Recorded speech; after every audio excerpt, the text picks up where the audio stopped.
They were right. I never should have invited you. Oh, you know, for years, I keep trying to convince myself there's something redeemable in you. I'm done. There isn't. I was just trying to get your back in there, okay? It's you and me against the world, right? You don't want to be here. And nobody wants you here. Ouch, that is harsh. Just what did he do that is so irredeemable? And what does it take to be redeemed?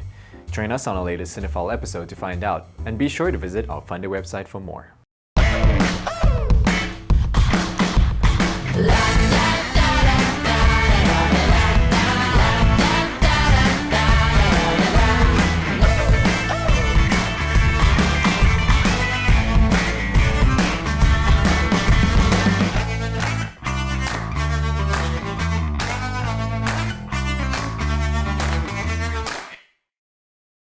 What's up, movie fans? I'm Wade, your Cinephile host. Ghost of Girlfriends Past is a 2009 American romantic comedy film starring Matthew McConaughey and Jennifer Garner, and a few other A-list actors. While attending his brother's wedding, Connor, a serious womanizer, is haunted by the ghost of his past girlfriends. Hello, ladies. It's Connor Mead. Hi, Connor. Hi. Whoa, is there anyone else on the line? Listen, I'm sincerely pressed for time right now, so I'm gonna have to do this in bulk. It's not gonna work out for us. Wait, tell me you're not breaking up with me on a conference call. Connor Mead is a famous photographer and womanizer. He attends the wedding of his younger brother Paul to Sandra, during which he becomes reacquainted with Jenny Perotti, an old love interest. After delivering a drunken speech at the rehearsal dinner, Connor sees the ghost of his playboy, Uncle Wayne, who tells him not to be like him in life and says that he will be visited by 3 ghosts who will lead him through his romantic past, present, and future. Tonight you're going to be visited by 3 ghosts. You have got to be kidding me. And you're going to be forced to feel things that you haven't felt for a long time. Things like feelings, for example. And remember, no matter how much it hurts, it's all for your own good. Connor enters his room and is met with the ghost of Girlfriends Past in the form of Allison, his first lover. He refused to believe it at first, but Allison quickly proves to Connor that she is real. They then revisit scenes from the past, focusing on his relationship with Jenny from when they were kids. Jenny gave Connor his first instant camera, which he used to take her picture, promising to keep it forever. By middle school, they were on the verge of romance, but Connor's hesitation at a dance caused Jenny to dance with and kiss another boy. Broken-hearted, Connor is told by Uncle Wayne to forget about Jenny and that he must avoid romance at all costs in order not to feel such pain again. If there's one thing that you learn tonight, it's this. The power of a relationship lies with whoever cares less. Amen to that, brother. The next time Connor saw Jenny was 2 years later. He completely ignores her and kisses Allison instead. Several years later, Connor and Jenny meet up again and rekindle their romance. She decides to take things slow to try to stop his womanizing tendencies. Over time, Connor begins to develop feelings and finds himself falling in love with Jenny. He panics, running away to avoid being hurt, and Jenny wakes up the next morning brokenhearted. Connor then wakes up thinking it was a bad dream and tries to forget about it by opening up a champagne bottle that forced him to do a balancing act until... What's going Oh my God, the gate. Did you see what happened? Oh my God. Okay, look. These things are not very well engineered, all right? They're very rickety. Here we go. No! I can totally fix this. Have you ever had everything go wrong all at once? Well, I'd say it probably can't get any worse for Connor, but I guess we'll have to wait and see. In the meantime, after cleaning up the cake mess, Connor tries to reconcile with Jenny.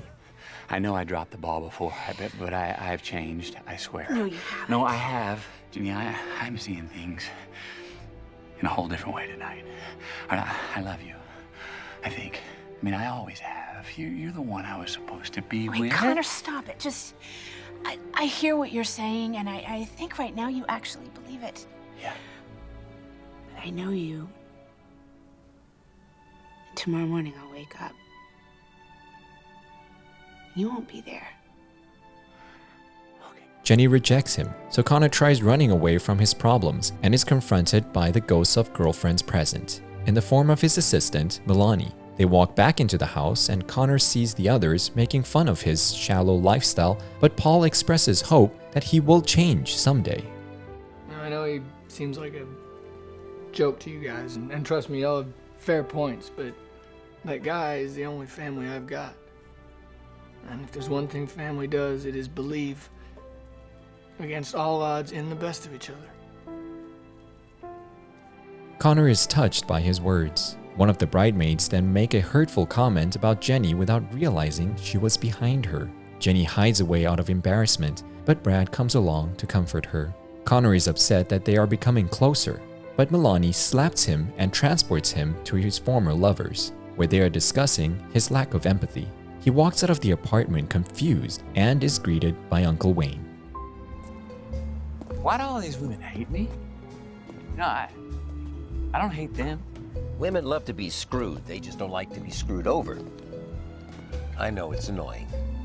Yeah, I mean, look, maybe I've hurt a few women in my time. A few women. Dutch, please, don't con a con man.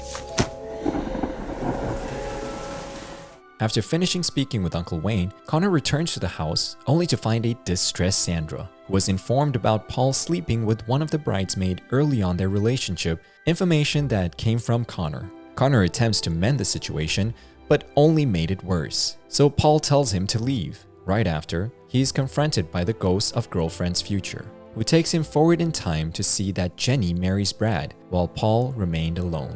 Further in the future, Paul is the only mourner at Connor's funeral. Uncle Wayne appears and tells Connor that this is his future if he continues on the same path, pushing him into the grave to be buried by his many ex-girlfriends. Waking up, realizing it was all just a dream, Connor finds out that Sandra has left and canceled the wedding. Desperate, Connor takes Uncle Wayne's car and pursues. After crashing in front of them, Connor tries to convince Sandra to stay. You gotta risk love, Sandra. Risk it. I didn't. Look at me. I'm an empty, lonely ghost of a man. It doesn't mean that you're never gonna get hurt. But I can guarantee you this. Any pain that you feel Will never, ever compare to the regret that comes from walking away from love. Convinced by Connor, the wedding was back on. Connor even becomes the wedding photographer. At the reception, Connor gives a heartwarming toast, and later, when the girls approached him on the dance floor, he tells them that he is out of the game. He goes out to the swings and attempts to reconcile with Jenny by telling her he has really changed. I wish I could believe you. We've just been through this before, so how do I know it's not just another line from the Meade family playbook?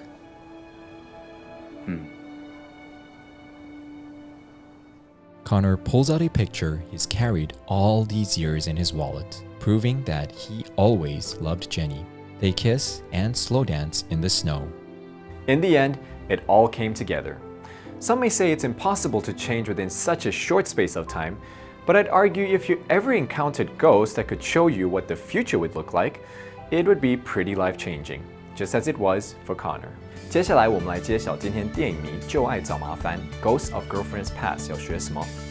Early on, we saw that Connor's younger brother said to him, "For years, I keep trying to convince myself there's something redeemable in you." 当你在这种情况下，有人一次又一次的让你失望时，你觉得他没救了，我们就可以说 He or she is irredeemable. Redeem 这个动词有很多用法，在这里是指弥补、补救的意思。For example, he was an hour late, but he redeemed himself in her eyes by giving her a huge bunch of flowers. 他迟到了1个小时，但是他送给她一大束鲜花，这便挽回他对她心目中的形象。讲到 redeem， 也会想到 a second chance， 也就是第2次机会。有人出错时，我们就会说 Let him redeem himself, give him a second chance. 让他自我救赎，给他第二次机会吧。Hope you've learned something useful in this episode of Cinephile. You can find more on the Fun Day website. Let's make every day a fun day. Something wrong? I got over 30 scented candles in my room. Oh, the wedding scent is lavender. The wedding scent. People wonder why I'm not married. Not really. You seriously, Jenny, my Uncle Wayne is rolling over in his grave right now. No, come on. We'd love to go party. Party, yes. A wedding? No.